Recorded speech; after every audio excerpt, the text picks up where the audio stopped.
Adéntrate en el fascinante universo de relatos pétreos, donde te invito a un recorrido inolvidable por el antiguo Egipto. Juntos desentrañaremos los enigmas que solo las piedras milenarias pueden revelar. Durante 4.500 años, la majestuosa Gran Pirámide de Giza ha cautivado tanto a saqueadores como a exploradores. Su imponente grandeza y dimensiones colosales desatan la imaginación, evocando la idea de tesoros ocultos y prodigios en su interior. Se cree erróneamente que las pirámides del reino antiguo, dada su inmensidad, eran un blanco fácil para los saqueadores. La verdad es que cualquier tumba, desde la más modesta mastaba hasta la pirámide más imponente, representaba una tentación. La discreción no era un factor determinante en la seguridad de estas tumbas. Prueba de ello es la ubicación uniforme de las entradas a las pirámides, casi siempre orientadas al norte. A pesar de esta accesibilidad relativa, los ladrones llegaron a excavar un túnel de casi 40 metros a través de la Gran Pirámide. El misterioso túnel de los ladrones sorteaba directamente los macizos bloques de granito que bloqueaban el corredor ascendente hacia la cámara del rey. La existencia de este túnel plantea una intrigante pregunta. Si los saqueadores conocían la intrincada estructura interna de la Gran Pirámide, ¿por qué se tomaron la molestia de excavar este túnel en lugar de utilizar los corredores más accesibles? En este relato, exploraremos a fondo el túnel de los ladrones en busca de evidencias que nos ayuden a desentrañar su construcción y responder a la interrogante de cómo fue saqueada la Gran Pirámide. Pero antes de aventurarnos en esta búsqueda, es crucial comprender cómo los ladrones pudieron haber abordado la profanación de la pirámide. De lo contrario, no sabremos qué buscar entre los vestigios de su audaz empresa. Descifrar los secretos de la construcción de una pirámide a través del estudio de su mampostería ya es un reto considerable, pero analizar el caos dejado por intrusos añade una capa extra de complejidad. La tradición atribuye la creación del famoso túnel de los ladrones al califa Al-Ma'mún, quien supuestamente irrumpió en la Gran Pirámide en el año 832 de la Era Común. La razón principal para esta atribución es que los relatos escritos de la visita de Al-Ma'mún son las primeras referencias a la existencia de dicho túnel, e incluso se dice que él mismo se adjudicó su creación. Sin embargo, existen serias dudas sobre esta versión de los hechos, especialmente en lo que respecta a los detalles de la visita de Al-Ma'mún y la forma en que supuestamente descubrió la ruta del túnel. La historia más extendida cuenta que Al-Ma'mún, incapaz de hallar la entrada original, optó por excavar directamente hacia el interior desde un punto elegido al azar. Un golpe fortuito, un error quizás bendecido por el destino. Al romper más de 30 metros de mampostería, la herramienta de un obrero rozó una misteriosa piedra prismática, oculta bajo los sellos de granito. El eco sordo de la piedra al caer guió a los excavadores hacia el este, directo hacia las entrañas de la pirámide. Allí, ante sus ojos, surgió un corredor ascendente, una revelación inesperada. La audacia del hallazgo desafía toda lógica. ¿Cómo Al-Ma'mún, incapaz de hallar la entrada original, pudo concebir la idea de horadar la pirámide al azar? La mayoría de las cámaras en las pirámides de Giza yacen ocultas, excavadas directamente en la roca madre. La mera observación del terreno habría revelado a cualquiera que intentara acceder a la pirámide que la estrategia más viable era excavar un túnel vertical hasta la base, en lugar de intentar perforar la estructura misma. Un claro ejemplo de esto es el túnel de los ladrones en la pirámide de Kefren, construido precisamente con ese propósito. En cuanto al califa Al-Ma'mún, su expedición a Egipto en el año 832 estuvo ligada a la supresión de una revuelta copta conocida como la Rebelión de Bashmur. El geógrafo Al-Yaqubi señala que el viaje se extendió desde el 16 de febrero hasta el 3 de abril del mismo año. Esto implica que Al-Ma'mún dispuso de tan solo 47 días para sofocar brutalmente la rebelión y excavar casi 40 metros en el interior de la Gran Pirámide. Aunque parezca un lapso de tiempo increíblemente corto, es más probable que la Gran Pirámide fuera saqueada miles de años antes, durante el primer periodo intermedio, cuando el gobierno central de Egipto se debilitó, marcando el fin de la era del reino antiguo. Esto sucedió aproximadamente 400 años después del reinado de Keops. Incluso si la pirámide de Keops fue robada al final de la cuarta dinastía, cuando los faraones dejaron de prestar atención a la meseta de Giza, esto aún estaría fuera de la memoria de quienes construyeron la estructura. Se suponía que las pirámides estarían custodiadas constantemente, rodeadas de enormes recintos y templos donde se rendía culto a los reyes correspondientes. Excavar un túnel lateralmente en la Gran Pirámide solo fue posible tras su abandono. Imaginemos a dos grupos de saqueadores. El Grupo 0, sin idea alguna de la estructura interna, y el Grupo 1, con un conocimiento preciso de las cámaras y pasillos ocultos. El Grupo 0, en lugar de perforar al azar como en la leyenda de Al-Mamun, se habría concentrado en hallar la entrada original. Aunque ésta estuviera sellada con bloques de piedra caliza de Tura, sobre ella, como en las pirámides del Reino Antiguo, se encontraría un enorme dintel de soporte estructural.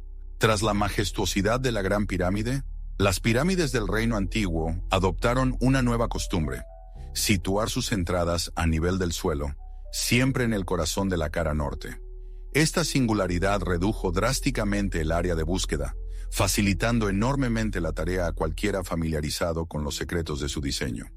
Así, el Grupo 0 habría dado casi con certeza con la entrada original de la pirámide de Keops. El Grupo 1, por su parte, se enfrentaría a aún menos dificultades para descubrirla, convirtiéndola en su objetivo primordial. Un debate apasionante persiste. ¿Estaban los corredores descendentes de estas pirámides bloqueados por imponentes piedras?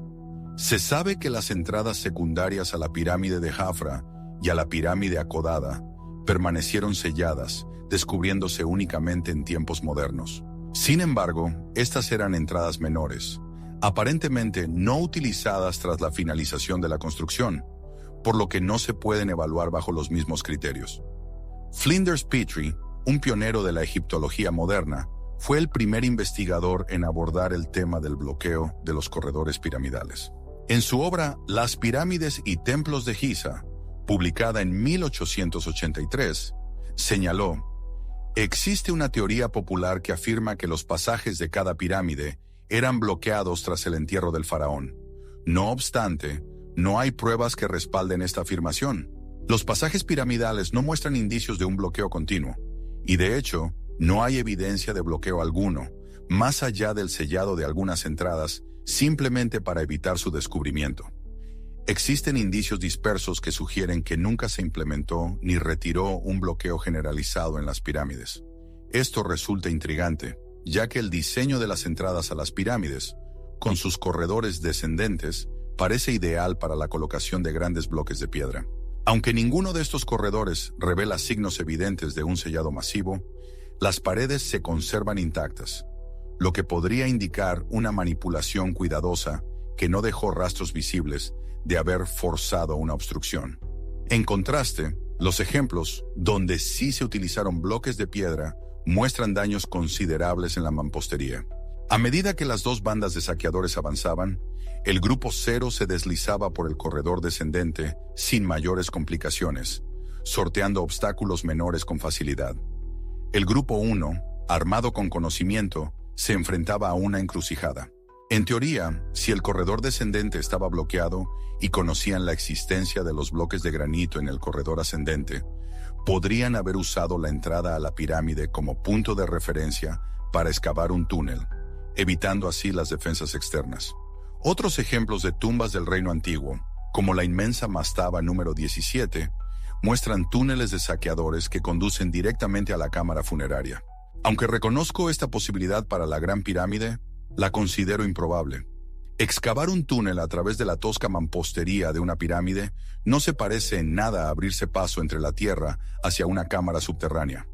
A cualquiera que se atreviera a tal empresa, lo acecharía el constante temor de quedar sepultado bajo una avalancha de piedras al menor error.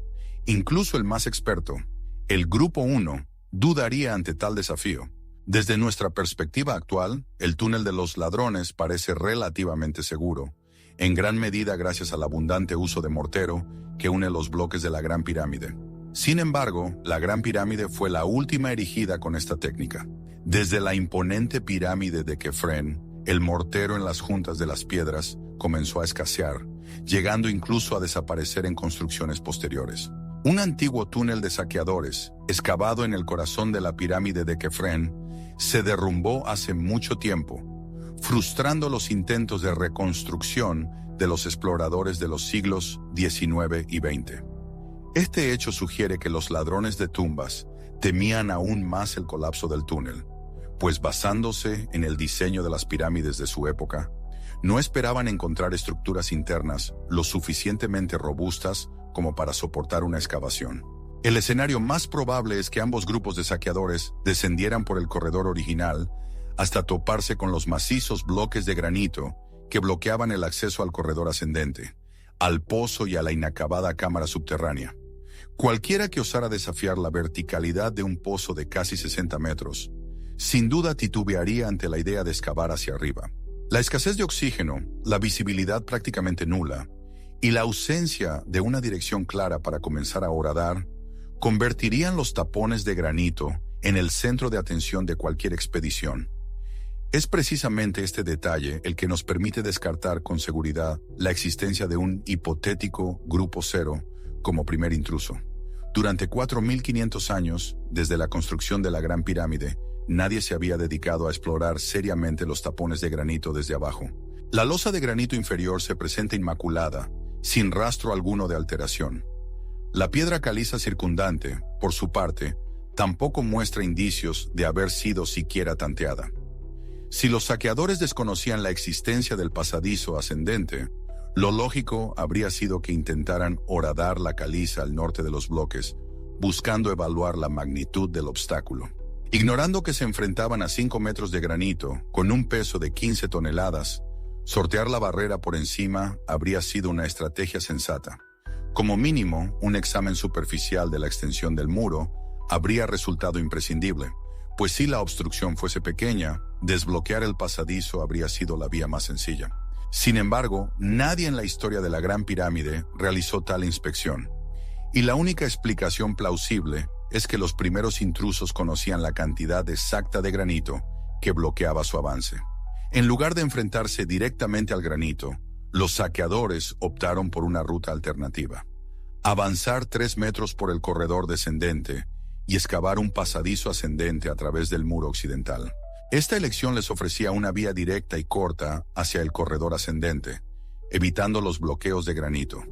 A diferencia de la perforación de un túnel, el corredor descendente les proporcionaba suficiente luz y ventilación, además de facilitar la eliminación de los escombros, arrojándolos por el corredor sin obstruir su salida. Sin embargo, después de excavar casi 4 metros en vertical, su túnel culminó justo antes de alcanzar los bloqueos de granito en el lado sur. Las marcas en la parte posterior de la piedra de cierre, más interna, revelan que los ladrones procuraron no excavar más de lo estrictamente necesario. La moderna escalera y el amplio sendero que serpentea a través de este antiguo túnel son adiciones posteriores, diseñadas para facilitar el acceso a los visitantes. Sin embargo, los túneles originales, excavados por los saqueadores de tumbas, eran tan estrechos que apenas permitían el paso de una persona. Una vez que se accede al corredor ascendente, el camino hacia la Cámara del Rey se vuelve claro e inconfundible. En la cima de la gran galería, la entrada a la Cámara de las Rejas probablemente estuvo bloqueada, como lo demuestran los daños en la parte superior y derecha, revelando el ingenioso método de extracción. Las últimas barreras conocidas eran las piedras de granito que actuaban como rejas.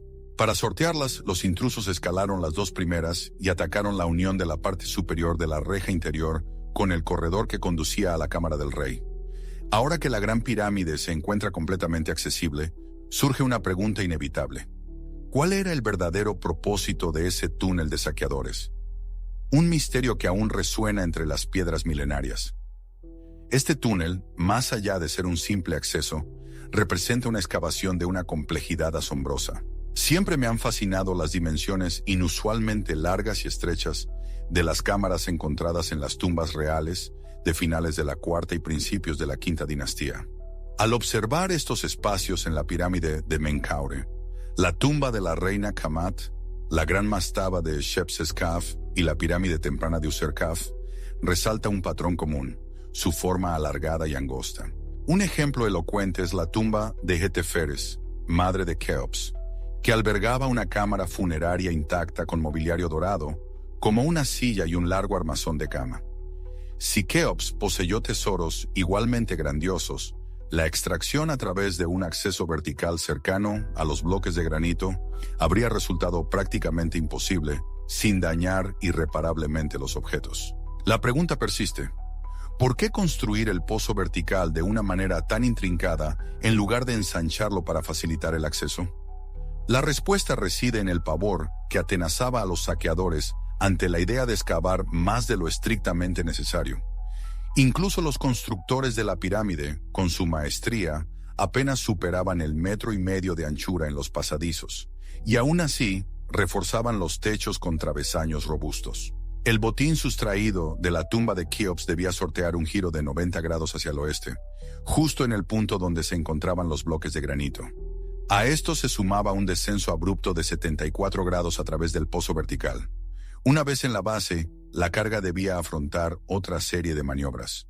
Un giro de 90 grados hacia el este, seguido de una nueva inclinación de 74 grados para, finalmente, alinearse en el eje norte-sur. Un laberinto de obstáculos diseñados para proteger el tesoro de la ambición humana. Con pasadizos que apenas superaban el 1 metro de anchura, introducir objetos largos y rígidos se antojaba una tarea imposible. La única solución viable residía en expandir el hueco vertical, superando las dimensiones originales de los corredores piramidales. Una maniobra así, sin embargo, habría despertado las sospechas de cualquier banda de saqueadores experimentados. Por ello, la existencia de un túnel de ladrones que interceptara el corredor ascendente con una inclinación suave y se adentrara en el corazón de la pirámide, se revela como la respuesta más lógica. En su origen, este túnel podría haber tenido dimensiones similares a las de los pasadizos, permitiendo así el transporte de valiosos objetos funerarios. La experiencia de excavar un pozo vertical habría infundido a los ladrones una mayor convicción en su empresa. No es la primera vez que se sugiere que el túnel fue concebido únicamente para extraer objetos de valor de la pirámide, una idea que muchos han contemplado. Sin embargo, existe un detalle crucial que nos permite examinar el túnel en busca de evidencias grabadas en la piedra. Resulta improbable que el túnel se excavara desde los tapones de granito hacia el exterior, o desde las piedras de revestimiento hacia el centro. Si se tuviera acceso a ambos extremos del túnel, lo más eficiente habría sido excavar simultáneamente desde ambos lados. La tarea se presentaba ardua y meticulosa. Solo un excavador podía avanzar a la vez. Sin embargo, atacar desde ambos flancos duplicaría la eficiencia del empeño. Ahora, con un objetivo claro, era crucial recrear mentalmente la estructura original del túnel de los saqueadores. Los relatos del viajero veneciano Prospero Alpini, que datan de 1591, describían un conducto demasiado bajo para permitir a una persona estar de pie, una condición que persistió hasta su ampliación en 1584. Llevado por la lógica de que no habría razón para excavar hacia arriba innecesariamente, asumí que la sección superior del túnel debía ser la más fiel a su forma primigenia. Al alzar la vista hacia el techo, un bloque sobresaliente en el lado oriental captó mi atención de inmediato. Bloqueando el paso con más fuerza que cualquier otro, se alzaba una anomalía justo a mitad del túnel.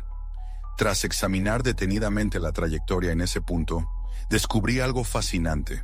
El túnel de los ladrones viraba hacia el este, hacia las piedras que lo bloqueaban, pero justo en el punto donde un bloque sobresalía del techo, trazaba una curva aún más suave en la misma dirección. Este lugar, casi en el centro del túnel, probablemente fue el punto de encuentro entre los excavadores de ambos lados. Es probable que los intrusos, buscando completar su tarea con el menor esfuerzo posible, optaran por una vía más sencilla en lugar de enfrentarse al último gran obstáculo. Conscientes de que estaban al final de su recorrido, prefirieron un atajo. La curvatura del túnel de los ladrones en este punto apoya la teoría de que se unieron dos excavaciones separadas. Si hubieran cavado desde un solo lado, no habrían alterado el curso en ese lugar, especialmente dejando un gran bloque en la dirección de su giro. Una piedra que sobresale del techo y un ligero cambio de dirección No son pruebas irrefutables por sí solas, pero, al coincidir en un mismo punto y ser respaldadas por una explicación lógica, crean una imagen mucho más convincente. Al final, cuando nos enfrentamos a un misterio de 4000 años, siempre estamos lidiando con probabilidades. Incluso en los momentos más oscuros, cuando la solución parece inalcanzable, siempre persisten vestigios. Dedicando tiempo a un examen minucioso y reconstruyendo la secuencia lógica de los acontecimientos, paso a paso, las claves ocultas emergen y revelan su verdadero significado. Es entonces cuando el pasado ancestral se ilumina y la asombrosa historia de las pirámides cobra vida ante nuestros ojos, desvelando secretos milenarios.